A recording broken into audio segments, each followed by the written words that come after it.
कहानी की शुरुआत होती है जैक नाम के एक आदमी से जो हर रात एक ही सपना देखता था, जंग से पहले वाली धरती का। वैसी धरती जो आज तक उसने सिर्फ पुरानी तस्वीरों में देखी थी। वहीं एक अनजान औरत थी जो बस उसकी तरफ देखकर मुस्कुरा देती थी। अजीब बात ये थी कि जैक उससे कभी मिला भी नहीं था, फिर भी उसके अंदर उसके लिए एक गहरा लगाव महसूस होता था, जैसे वो कोई सपना नहीं बल्कि उसकी भूली हुई याद हो। खैर, जब उसकी आंख खुली तो वो साल 2077 में था। असल में 5 साल पहले उसकी याददाश्त मिटा दी गई थी, लेकिन ये सपने अब भी उसका पीछा नहीं छोड़ रहे थे। असल में जैक और विक्टोरिया को धरती पर एक खास मिशन के लिए भेजा गया था। बस 2 हफ्ते बाद उनका काम खत्म हो जाएगा और वो बाकी इंसानों के पास जा सकते थे। फिर हमें बताया जाता है कि 50 साल पहले स्कैवेंजर्स नाम की एलियन स्पीशीज ने धरती पर हमला किया था। उन्होंने अपनी टेक्नोलॉजी से मून को ही तबाह कर दिया, जिसके बाद भयानक तूफान और सुनामी आने लगी। तब इंसानों ने आखिरी ऑप्शन चुना, न्यूक्लियर वॉर, जिसके सहारे जंग जीत तो ली गई, लेकिन धरती रहने लायक नहीं बची। अब जो लोग जिंदा बचे थे उन्होंने अर्थ छोड़ दी और अंतरिक्ष में एक टेम्पोररी स्टेशन बनाया गया जिसका नाम था TET।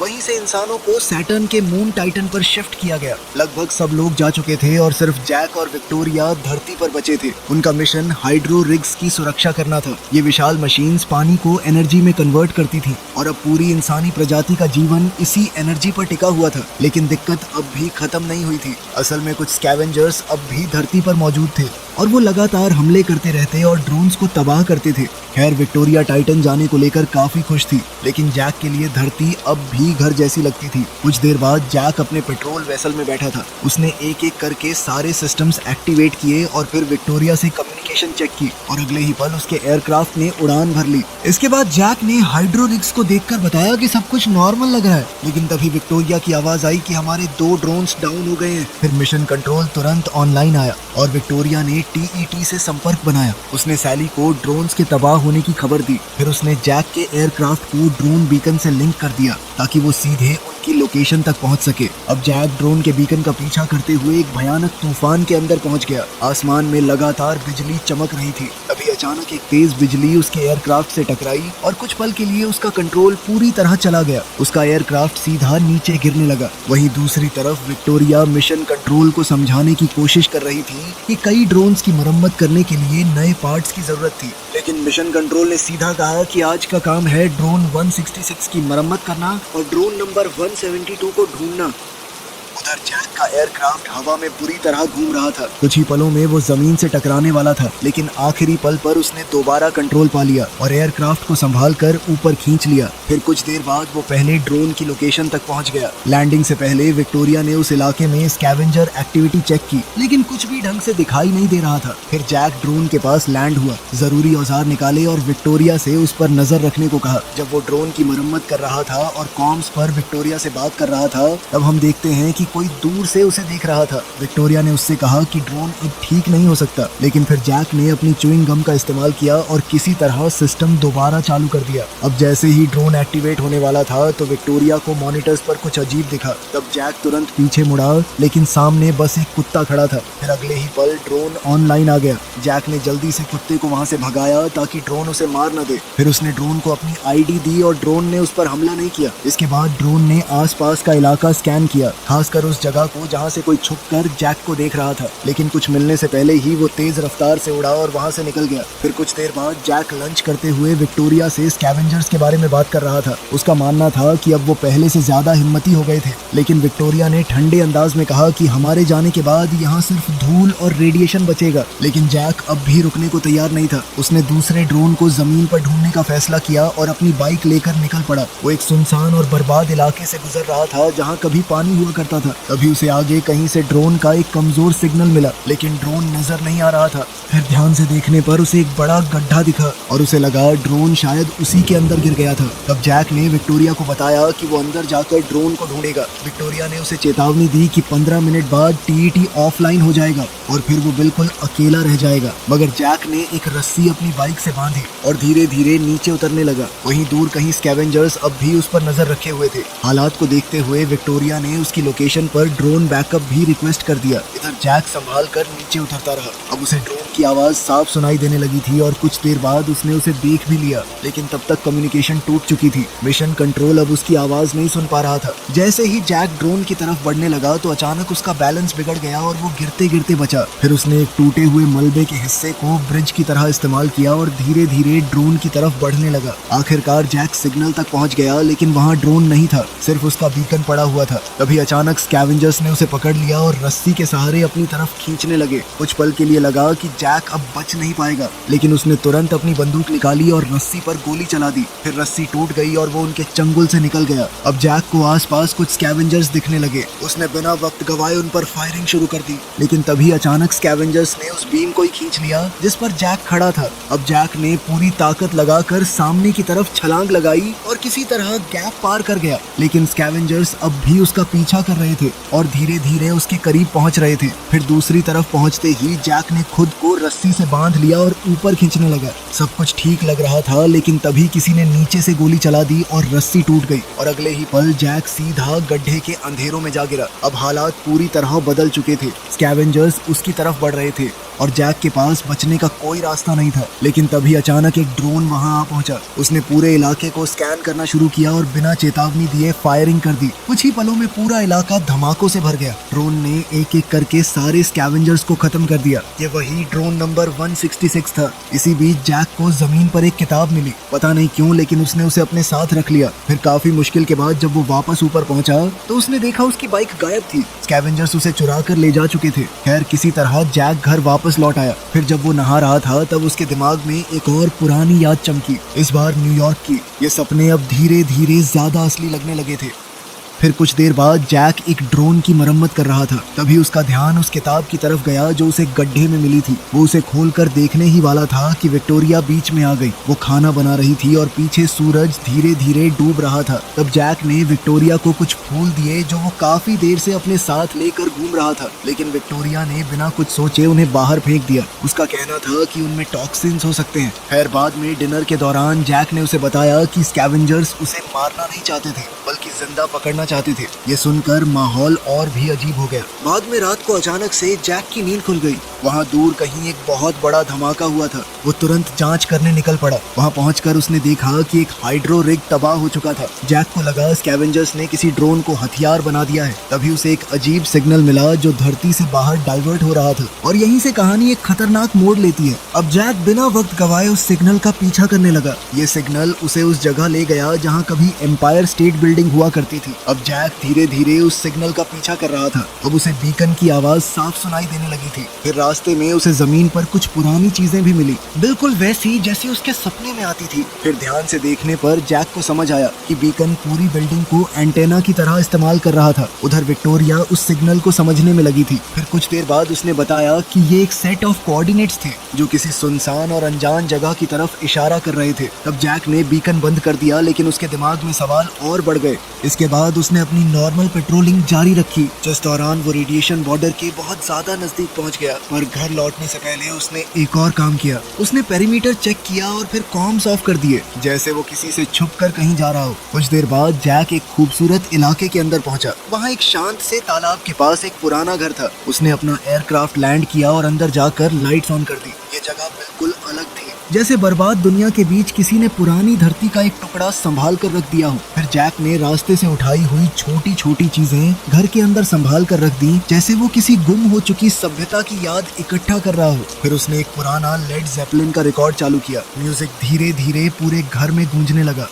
जब जैक बाहर आया तो वो और खामोशी से उस जगह को महसूस करने लगा। शायद वो सोच रहा था कि टाइटन जाने के बाद उसे ये सब कितना याद आएगा। कुछ देर बाद वो घास पर ही लेटे लेटे सो गया और फिर उसे अपना वही पुराना सपना आया। लेकिन तभी अचानक सब कुछ बदल गया। जैक ने आसमान से एक अनजान ऑब्जेक्ट को गिरते देखा। वो तुरंत अपना एयरक्राफ्ट लेकर उड़ा। विक्टोरिया ने उसे लोकेशन भेजी और अजीब बात ये थी कि ऑब्जेक्ट बिल्कुल उन्हीं कोऑर्डिनेट्स पर क्रैश हुआ था जो बीकन से मिले थे। फिर विक्टोरिया ने बताया कि मिशन कंट्रोल लगभग ऑफ ऑफलाइन होने वाला है, इसलिए उसने जल्दी से टीईटी को हालात की खबर कर दी। अब सैली ने तुरंत ऑर्डर दिया कि जैक पीछे हट जाए। उसका कहना था कि ड्रोन्स पहले ही उस लोकेशन पर भेजे जा चुके हैं, लेकिन जैक ने इस बार ऑर्डर मानने से मना कर दिया। वो सीधा क्रैश साइट की तरफ बढ़ता गया और नजदीक पहुंचकर उसने देखा कि ये ऑब्जेक्ट किसी एलियन टेक्नोलॉजी जैसा नहीं लग रहा था। अब जैक ने साइट पर लैंड किया और अंदर जाकर देखा कि वहाँ कई हाइबरनेशन पॉड्स पड़े हुए थे। उनके अंदर असली इंसान मौजूद थे। तब जैक ने तुरंत विक्टोरिया को बताया कि उसे 5 ह्यूमन सर्वाइवर्स मिले हैं और फिर उसने आखिरी पॉड देखा और उसके होश उड़ गए। उस पॉड के अंदर वही औरत थी जो उसे सपनों में बार बार दिखाई देती थी, लेकिन असली शौक अभी बाकी था। अचानक ड्रोन्स वहां आ पहुंचे और बिना कुछ सोचे पॉड्स को तबाह करना शुरू कर दिया। फिर जैक ने उन्हें रुकने का ऑर्डर दिया, लेकिन ड्रोन 166 ने तो उसी पर टारगेट लॉक कर लिया था। कुछ पल के लिए लगा कि ड्रोन अब जैक को भी मार देगा, लेकिन फिर उसने जैक की आईडी क्लियर कर दी। लेकिन मुसीबत खत्म नहीं हुई थी। ड्रोन अब भी उस पॉड को तबाह करना चाहता था जिसमें वो औरत थी। तब जैक उस पॉड के सामने खड़ा हो गया और अगले ही पल उसने ड्रोन पर फायरिंग कर दी। उधर दूर कहीं स्कैवेंजर्स फिर से ये सब देख रहे थे। जैक जल्दी से पॉड को खींचकर अपने एयरक्राफ्ट तक लाया और बड़ी मुश्किल से वहां से निकल पाया। फिर कुछ देर बाद वो घर पहुंचा तो विक्टोरिया ने तुरंत दरवाजा खोला और दोनों ने मिलकर पॉड को खोला। फिर विक्टोरिया ने जैक से मेडिकल किट लाने को कहा। उसका मानना था कि उन्हें तुरंत टीईटी को खबर करनी चाहिए, लेकिन जैक ने उसे ड्रोन्स के हमले के बारे में बताया। जैसे ही दोनों बात कर रहे थे कि तभी अचानक पॉड के अंदर मौजूद औरत होश में आ गई। वो जोर जोर से उल्टी करने लगी। उसका शरीर कमजोर था और वो सीधा जैक की बाहों में गिर गई, लेकिन फिर उसने जैक को नाम से बुलाया। कुछ देर बाद जब वो पूरी तरह होश में आई तो उसने घबराकर सिर्फ एक सवाल पूछा, मैं कहाँ पर हूँ? पूछने पर उसने ये भी बताया कि उसका नाम जूलिया है। विक्टोरिया ने उसे क्रैश और उसकी क्रू के बारे में बताया, लेकिन जूलिया अब भी पूरी तरह कंफ्यूज लग रही थी, जैसे उसे समझ ही नहीं आ रहा हो कि उसके साथ हुआ क्या है। फिर उसने धीरे से एक सवाल पूछा, मैं कितने टाइम तक सो रही थी? और जैक का जवाब सुनकर उसके होश उड़ गए।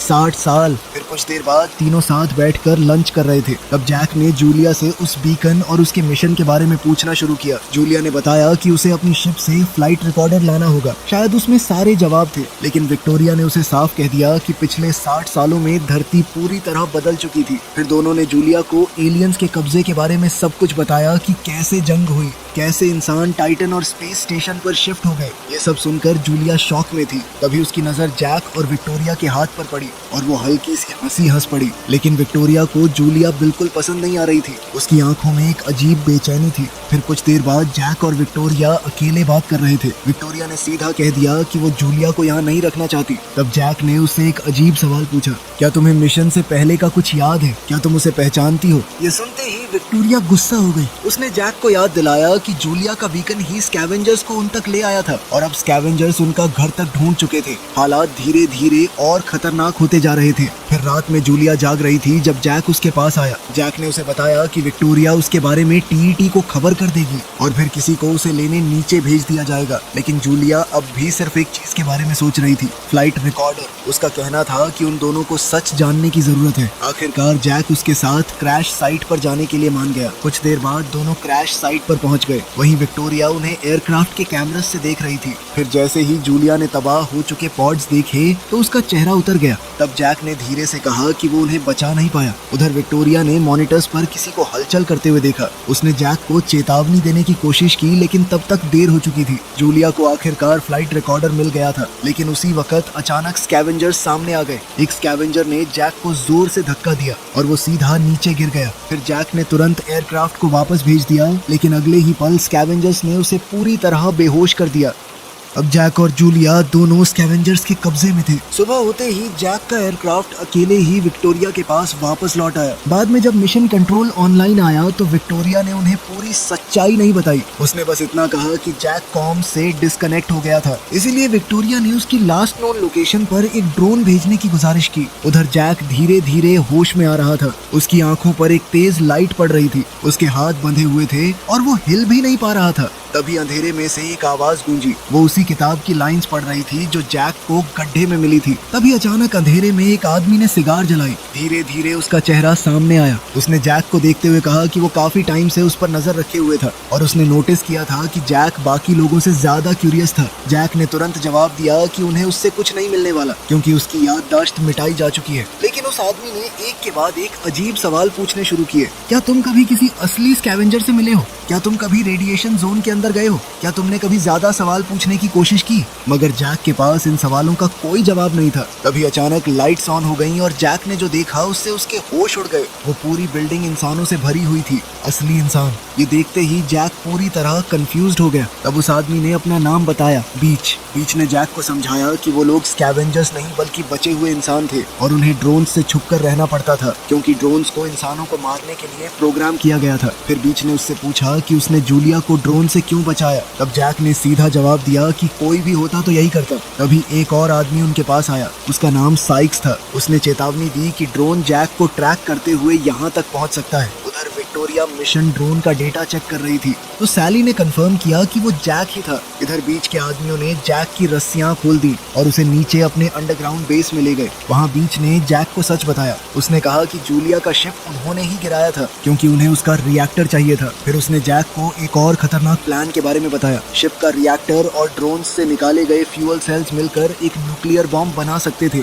और उनके पास एक ड्रोन भी था जो उस बॉम्ब को कैरी कर सकता था। लेकिन प्रॉब्लम ये थी कि उस ड्रोन को एक्सेस सिर्फ जैक कर सकता था। दूसरी तरफ एक एक्टिव ड्रोन जैक के डीएनए सिग्नल को ट्रेस करता हुआ उनके अड्डे की तरफ तेजी से बढ़ रहा था। अब बीच चाहता था कि जैक उस पकड़े हुए ड्रोन को प्रोग्राम करे ताकि वो न्यूक्लियर बॉम्ब लेकर सीधा टीईटी के सेंटर तक पहुंच जाए और हमेशा के लिए ये जंग खत्म हो जाए। लेकिन जैक ने साफ मना कर दिया और अगले ही पल साइक्स ने उस पर गोली चला दी। अब हालात और भी खराब तब हुए जब स्कैवेंजर्स जूलिया को वहां ले आए और जैक को उसकी जान की धमकी देने लगे। लेकिन तभी अचानक पूरी बिल्डिंग में अलार्म बजने लगा। असल में एक ड्रोन उनके अड्डे तक पहुंच चुका था। ड्रोन अंदर आते ही पूरे इलाके को स्कैन करने लगा। स्कैवेंजर्स ने उसे रोकने की कोशिश की, लेकिन ड्रोन ने कुछ ही पलों में कई लोगों को मार दिया। आखिरकार साइक्स ने किसी तरह उस ड्रोन का खात्मा कर दिया। उधर विक्टोरिया और मिशन कंट्रोल ने कंफर्म किया कि ड्रोन ऑफलाइन हो चुका था। फिर हालात देखते हुए विक्टोरिया ने 2 और ड्रोन्स की रिक्वेस्ट भेज दी। और अजीब बात ये थी कि उस वक्त जैक भी बीच को वही बात बता रहा था। स्कैवेंजर्स समझ गए थे कि अब वहाँ रुकना खतरे से खाली नहीं था, इसलिए उन्होंने जैक और जूलिया को जाने दिया। लेकिन जाने से पहले बीच ने जैक को एक ऐसी बात कही जिसने उसके अंदर और भी ज्यादा सवाल पैदा कर दिए। उसने कहा कि अगर जैक सच जानना चाहता है तो उसे रेडिएशन जोन के अंदर जाना होगा। फिर कुछ देर बाद जैक और जूलिया एम्पायर स्टेट बिल्डिंग की तरफ जा पहुंचे। वहां पहुंचकर जैक ने विक्टोरिया को मैसेज भेजा कि वो जिंदा है। विक्टोरिया ने तुरंत मिशन कंट्रोल को खबर दी ताकि बाकी ड्रोन्स को वापस बुलाया जा सके, और फिर उसने जैक का एयरक्राफ्ट उसकी लोकेशन की तरफ भेज दिया। जब तक एयरक्राफ्ट उन तक पहुंचता तब जैक के दिमाग में सिर्फ एक ही सवाल घूम रहा था, तुम असल में हो कौन? तब जूलिया ने धीरे धीरे सच बताना शुरू किया। उसने बताया कि वो जिस मिशन पर थी वो असल में टाइटन के लिए एक रिसर्च फ्लाइट थी, लेकिन लॉन्च से सिर्फ 6 हफ्ते पहले उनके सेंसर्स ने अंतरिक्ष में एक अनजान एलियन ऑब्जेक्ट का पता लगाया था, और उसके बाद उनका मिशन बदल दिया गया। उन्हें उस ऑब्जेक्ट की जांच करने भेजा गया और वही ऑब्जेक्ट था टीईटी। फिर जूलिया ने जैक की तरफ देखा और एक ऐसी बात कही जिसने उसकी पूरी दुनिया हिला दी। उसने कहा, मैं तुम्हारी पत्नी हूँ, और उससे भी बड़ा शौक अभी बाकी था। तुम वो नहीं हो जो तुम समझते हो। जैक कुछ पल के लिए बिल्कुल चुप हो गया। फिर जूलिया ने उसे बताया कि जिस जगह वो दोनों खड़े थे वहीं पर जैक ने उसे शादी के लिए प्रपोज किया था। ये सुनते ही जैक के दिमाग में कुछ पुरानी यादें फ्लैश होने लगी, कुछ टुकड़े, कुछ चेहरे, लेकिन सब कुछ अब भी धुंधला था, जैसे उसका दिमाग सच याद करने की कोशिश कर रहा हो। तभी एयरक्राफ्ट वहाँ पहुँच गया, लेकिन जैसे ही विक्टोरिया ने जैक और जूलिया को एक दूसरे के करीब देखा तो उसके चेहरे का रंग बदल गया। कुछ देर बाद दोनों घर आ गए, लेकिन विक्टोरिया ने उन्हें अंदर ही नहीं आने दिया। फिर जैक ने उसे समझाने की कोशिश की। उसने कहा कि उन्हें तुरंत वहाँ से निकलना होगा, और फिर उसने जूलिया की तरफ देखकर कहा कि ये मेरी पत्नी है। ये सुनते ही विक्टोरिया ने बिना देर किए टीईटी को जूलिया के बारे में खबर कर दी। बेचारा जैक उसे रोकता रहा, लेकिन अब बहुत देर हो चुकी थी, और तभी अचानक घर का दरवाजा खुल गया। घर में रखा एक ड्रोन एक्टिवेट हो चुका था। जैक ने विक्टोरिया से उसके साथ चलने को कहा, लेकिन वो कुछ भी मानने को तैयार नहीं थी। न वो जैक की बातों पर यकीन कर रही थी और न सच कबूल कर पा रही थी। अगले ही पल ड्रोन ने फायरिंग कर दी और विक्टोरिया वहीं मारी गई। ड्रोन अब धीरे धीरे जैक की तरफ बढ़ने लगा। वो उसे भी मारने वाला था, लेकिन तभी जूलिया ने फायरिंग करके ड्रोन को तबाह कर दिया। इसके कुछ देर बाद जैक ने आखिरकार टीईटी से सीधी बात की। उसने कहा कि वो जैक और जूलिया को अंदर लाना चाहते हैं ताकि उन्हें एक नया मिशन दिया जा सके। अब सब कुछ साफ होने लगा था। तभी जैक और जूलिया तुरंत तुरंत घर छोड़कर निकल गए, लेकिन टीईटी ने उनके पीछे ड्रोन्स भेज दिए और यहीं से शुरू हुई एक खतरनाक चेस। ड्रोन्स लगातार उनका पीछा कर रहे थे। बचने के लिए जैक सीधा तूफान के अंदर घुस गया ताकि बिजली ड्रोन्स पर गिर सके। कुछ पल के लिए ड्रोन्स रुक भी गए, लेकिन फिर दोबारा उनके पीछे आ गए। तब जैक ने एयरक्राफ्ट को एक झरने के पीछे छुपा दिया। इसकी वजह से ड्रोन्स कुछ पलों के लिए कंफ्यूज हो गए। बस वही मौका था कि जैक अचानक पीछे से निकला और 2 ड्रोन्स को उड़ा दिया, लेकिन आखिरी ड्रोन इतनी आसानी से खत्म होने वाला नहीं था। उसने लगभग उनका शिप क्रैश कर ही दिया था,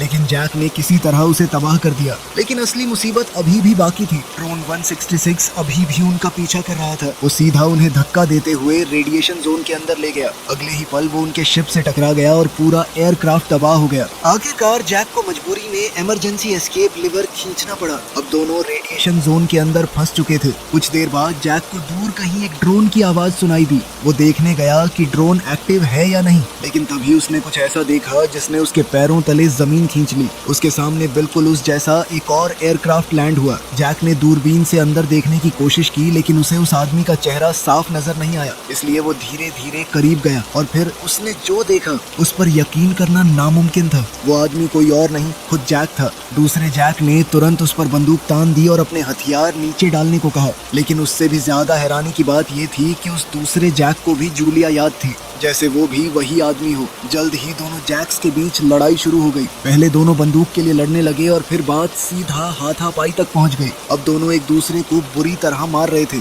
जैसे दोनों को समझ ही नहीं आ रहा हो कि सामने वाला दुश्मन है या खुद का ही एक हिस्सा। आखिरकार पहले जैक यानी जैक 49 ने किसी तरह दूसरे जैक यानी जैक 52 को गिरा दिया और उसे हिलने लायक नहीं छोड़ा। लेकिन तभी अचानक से ड्रोन 166 दोबारा से एक्टिवेट हो गया, लेकिन जैक 49 ने बिना वक्त गवाए ड्रोन का फ्यूल सेल निकाल दिया और ड्रोन तुरंत बंद हो गया। उसके बाद जैक ने जूलिया को आवाज लगाई, लेकिन जैसे ही वो उसके पास पहुंचा तो उसका चेहरा उतर गया। उसने देखा कि जूलिया को गोली लग चुकी थी। अब जैक तुरंत उसे उठाकर सुरक्षित जगह ले गया। फिर उसने जैक 52 को बांधा, उसका एयरक्राफ्ट लिया और सीधा उसके बेस की तरफ निकल पड़ा। कुछ देर बाद जब वो वहाँ पहुंचा तो उसने देखा कि सब कुछ लगभग एक जैसा था। घर, चीजें, हर डिटेल, जैसे किसी ने एक ही जिंदगी को बार बार कॉपी किया हो। अब जैक जल्दी से मेडिकल किट ढूंढने लगा, लेकिन तभी विक्टोरिया 52 उसके सामने आ गई। मगर जैक ने किसी तरह उसे यकीन दिला दिया कि वो उसका ही जैक है। जब वो वापस जूलिया के पास पहुंचा तब तक जैक 52 वहां से भाग चुका था। और जैक ने जूलिया के घावों पर मरहम लगाया, उसे एयरक्राफ्ट तक लेकर गया और फिर उसे अपने तालाब वाले घर में ले आया। कुछ देर बाद जब जूलिया की आंख खुली तो वो पूरी तरह ठीक हो चुकी थी। वो धीरे धीरे घर को देखने लगी और फिर उसने जैक का फेवरेट रिकॉर्ड चालू कर दिया। वही पुराना म्यूजिक एक बार फिर पूरे घर में गूंजने लगा। कुछ देर बाद वो बाहर जैक के पास आई। तब जैक ने उससे एक बात कही जो शायद वो खुद भी स्वीकार कर चुका था। उसने कहा कि वो जानता है कि वो असली जैक नहीं है, लेकिन जितना उसे याद है उसने हमेशा से सिर्फ जूलिया से प्यार ही किया है। फिर जूलिया ने उसकी तरफ देखा और धीरे से कहा, आखिर में इंसान को उसकी यादें ही असली बनाती हैं। ये बात सीधा जैक के दिल तक पहुंच गई। फिर अगली सुबह जैक को आखिरकार समझ आ गया था कि उसे क्या करना है। उसने बीच की मदद करने का फैसला कर लिया था और इस बार जूलिया भी उसके साथ थी। कुछ देर बाद दोनों स्कैवेंजर्स के अड्डे पर जा पहुंचे। बीच उन्हें देखकर खुश हो गया क्योंकि अब उनका प्लान सच में मुमकिन लग रहा था। लेकिन दूसरी तरफ टीईटी भी चुप नहीं बैठा था। वो जैक की पिछली फुटेज की जांच कर रहा था और उसे जैक का डेटा मिल चुका था। फिर अगले ही पल टीईटी ने उनके पीछे 3 ड्रोन्स भेज दिए। उधर जैक पकड़े हुए ड्रोन को प्रोग्राम करने में लगा हुआ था और इसी बीच ने उन्हें पूरी सच्चाई बता दी। उसने कहा कि वो शुरू से सब कुछ देख रहा था, मून की तबाही, धरती की बर्बादी और धीरे धीरे इंसानों का भूख से मरना। लेकिन असली शौक अभी बाकी था। बीच ने बताया कि आखिर में टीईटी ने धरती पर अपनी फौज भेजी थी और उस फौज का हर फौजी बिल्कुल जैक जैसा दिखता था। Astronaut Jack Harper. असल में सबकी याददाश्त मिटा दी गई थी और उन्हें सिर्फ एक काम के लिए प्रोग्राम किया गया था, मारने के लिए। अब जैक को समझ आ रहा था कि वो असल में क्या था, एक क्लोन। तब बीच ने बताया कि टीईटी कोई नॉर्मल एलियन नहीं बल्कि एक इंटेलिजेंट मशीन थी, एक ऐसी मशीन जो प्लैनेट्स की एनर्जी खाकर काम करती थी। लेकिन फिर एक दिन उसने जैक को वो किताब उठाते देखा और फिर जूलिया को बचाते हुए, और वहीं से उसके दिमाग में एक उम्मीद पैदा हुई। शायद जैक बाकी क्लोन्स से अलग था, शायद उसके अंदर अब भी कुछ इंसानियत बची हुई थी। इसीलिए बीच ने उसे सच तक पहुंचाने की कोशिश की। फिर कुछ देर बाद जैक ने आखिर आखिरकार ड्रोन एक्टिवेट कर दिया। तब बीच हल्की सी मुस्कुराहट के साथ बोला, काश मैं TET पर होता ताकि बॉम्ब फटने के वक्त वो उसका चेहरा देख पाता। वो जानता था कि वो कभी वापस नहीं आने वाला, लेकिन उसके लिए ये कुर्बानी बहुत गर्व की बात थी। अब स्कैवेंजर्स ड्रोन को उस आखिरी मिशन के लिए तैयार करने लगे। न्यूक्लियर बॉम्ब यानी न्यूक को ध्यान से उसके अंदर फिट किया गया और फिर बेस के बड़े गेट्स धीरे धीरे खोल दिए गए। लेकिन जैसे ही गेट्स खुले तो सबके चेहरे का रंग उड़ गया। TET के भेजे हुए 3 ड्रोन्स पहले से ही बाहर मौजूद थे और अगले ही पल वो सीधा अंदर घुस आए। पूरा बेस गोलियों और धमाकों से गूंज उठा। हर तरफ अफरा तफरी मच गई। स्कैवेंजर्स पूरी ताकत से लड़ रहे थे, लेकिन मशीन्स बहुत ज्यादा ताकतवर थी। कुछ ही पलों में कई लोग मारे गए। तभी बीच ने किसी तरह एक ड्रोन को उड़ा दिया, लेकिन पहले उस ड्रोन ने बीच को बुरी तरह जख्मी कर दिया। और सबसे बुरी बात यह हुई कि न्यूक वाला ड्रोन भी तबाह हो गया। अब हालात हाथ से निकलते जा रहे थे। तभी साइक्स ने दूसरा ड्रोन तबाह कर दिया और तीसरे को जैक ने खत्म किया। लेकिन अब उनका असली प्लान फेल हो चुका था। तभी जूलिया ने एक नया प्लान सोचा। उसने जैक से कहा कि TET ने खासकर उसे जूलिया को लेकर आने को कहा था, इसलिए वो जूलिया को एक पॉड में लेकर जा सकता था और उस पॉड के अंदर न्यूक भी छुपा सकता था। ये प्लान काफी खतरनाक था और शायद वापस लौटने का कोई चांस भी नहीं था। फिर कुछ देर बाद जैक और जूलिया एक पेंटिंग के सामने खड़े थे जो जूलिया को पुरानी धरती और अपने घर की याद दिलाती थी। दोनों बिना कुछ बोले एक दूसरे को देख रहे थे, जैसे दोनों समझ चुके थे कि शायद ये उनकी आखिरी मुलाकात हो। खैर फिर जैक ने पॉड तैयार किया और जूलिया को उसके अंदर लिटा दिया। पॉड बंद करने से पहले उसने धीरे से कहा, हमारे बारे में सपना देखना, और फिर उसने पॉड बंद कर दिया। जैक उस पॉड को खींचकर अपने एयरक्राफ्ट तक ले गया और मैप को TET की तरफ सेट कर दिया। फिर फ्लाइट के दौरान उसने शिप का पुराना रिकॉर्डिंग चलाया और धीरे धीरे उसकी सारी यादें वापस आने लगी। अब आखिरकार सच सामने आ रहा था। असल में जैक उस मिशन का कमांडर था। सैली कोई AI वॉइस नहीं थी, बल्कि उस वक्त नासा में एक ऑफिसर थी और विक्टोरिया उसकी को पायलट। जूलिया के साथ बाकी क्रू हाइबरनेशन में थे। फिर रिकॉर्डिंग में जैक और विक्टोरिया पहली बार TET के करीब पहुंच रहे थे, लेकिन तभी उन्हें समझ आया कि TET उनके शिप को अपनी तरफ खींच रहा है। ऐसे खतरनाक हालात देखकर जैक ने तुरंत फैसला लिया। उसने हाइबरनेशन मॉड्यूल एयरक्राफ्ट से अलग कर दिया ताकि क्रू बच सके, लेकिन वो और विक्टोरिया खुद TET के अंदर खींच लिए गए और यहीं सब कुछ बदलने की शुरुआत थी। असलियत में भी जैक अब TET के अंदर घुस रहा था। फिर जैसे ही वो अंदर पहुंचा तो ड्रोन्स ने उस पर निशाना लॉक कर लिया, लेकिन जैक ने किसी तरह TET को यकीन दिला दिया कि उसे और करीब आने दिया जाए। फिर जब वो कंट्रोल सेंटर की तरफ बढ़ रहा था तब उसने कुछ ऐसा देखा जो और भी खौफनाक था। हर तरफ उसके और विक्टोरिया के अनगिनत क्लोन्स मौजूद थे, जैसे TET एक फैक्ट्री हो जो इंसानों को कॉपी कर रही हो। तभी वहाँ TET की आवाज गूंजी, वेलकम होम जैक। इसके कुछ देर बाद जैक ने अपना एयरक्राफ्ट TET के बिल्कुल सामने लैंड किया। फिर वो पॉड बाहर निकला और धीरे से उसे खोला, लेकिन उस पॉड के अंदर जूलिया नहीं थी, उसके अंदर बीच था। वहीं दूसरी तरफ जूलिया का पॉड भी खुला, लेकिन वो TET में नहीं बल्कि तालाब के पास वाले घर में जागी थी। तब उसे समझ आया कि जैक ने उसे बचाने के लिए वहाँ भेजा था। उधर धरती पर बचे हुए इंसानों के पास ड्रोन्स पहुँचने लगे थे, लेकिन TET के अंदर जैक और बीच ने मिलकर न्यूक एक्टिवेट कर दिया और अगले ही पल एक भयानक धमाके ने पूरे TET को तबाह कर दिया। उसके साथ ही दुनिया भर के सारे ड्रोन्स भी बंद हो गए। वहीं दूर धरती पर साइक्स और जूलिया बस उस धमाके को देख रहे थे। आखिरकार जंग खत्म हो चुकी थी। इसके 3 साल बाद जूलिया उसी तालाब वाले घर में अपनी छोटी बेटी के साथ रह रही थी। सब कुछ शांत लग रहा था, लेकिन तभी अचानक कुछ लोग तालाब के पास आते दिखाई दिए। ये बचे हुए सर्वाइवर्स थे और उनके साथ एक और आदमी भी था, जैक 52। आखिरकार जैक अपनी पत्नी और अपनी बेटी के पास वापस आ चुका था। यही कहानी खत्म होती है। वीडियो पसंद आई तो लाइक कर देना, चैनल को सब्सक्राइब